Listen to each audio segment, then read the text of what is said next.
StateFootball.com here at Lebanon High School with head coach Shawn Lamb, and the Warriors coming off a playoff season, and but that's good news. Bad news is, coach, you lost 17 starters. Tell us about camp and how it's going so far. It's going well so far. We've battled the injury bug a little bit, but that gives a lot of guys the opportunity to show what they're capable of off the bench. And you're right, we lost 17 guys, and they were quality young men.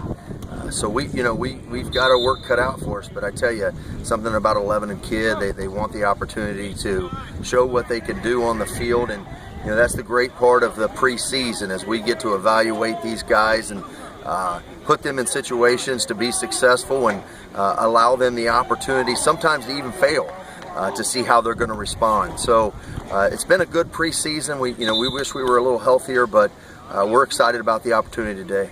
Talk about Lebanon kids. When I look up and down the roster, there are names of little brothers and cousins that have played here before. Tell us about some of the exciting players that are going to be on this season's team. Well, right now we've got our four captains were Zach Ball, who was a 3-year starting inside linebacker, Brian Allen, defensive tackle, Jake Tewart, who is an athlete that plays both DB and wide receiver, and then Luke Lane, our big right offensive guard.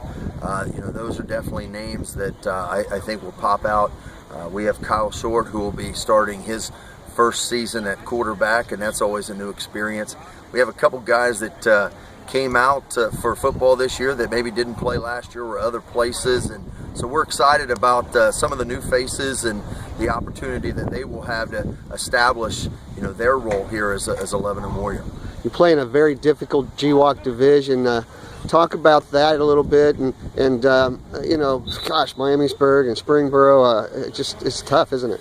It sure is, but every Friday you're challenged, and I think last year was a great example of what playing a good schedule does for you. We finished 7-3 and ended up second in our region, so that goes to show you the quality of the teams that we're playing, and the games that they win outside of our game. So it is difficult. I mean, you don't have any off weeks, and every Friday we're playing a team that's capable of beating us.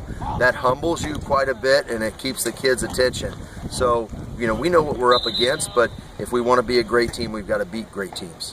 What is so special about this place? I mean, you've been here 13 years now, and I mean, gosh, you just put out winners all the time, but this is a nice little facility and a community, isn't it? It sure is. Lebanon is a unique place. It is a Division I school with a lot of kids, but it also has that feel of a small school atmosphere. And this cozy little place, Jim Vandergriff Stadium, has been here really untouched for several years, and it is just a unique place. And we've got some good athletes, and the difference in Lebanon and a lot of other places is that we have to share our athletes with the other sports, and we encourage that. But I think that's why you see the same names year in, year out, and the siblings that play and coaches' kids that play. It's a special, unique atmosphere. One last thing before I let you go: this team can get back to the playoffs if they do what right? If they stay healthy and protect the quarterback. There you go, Shawn Lamb, the head coach of the Lebanon Warriors. Thank you.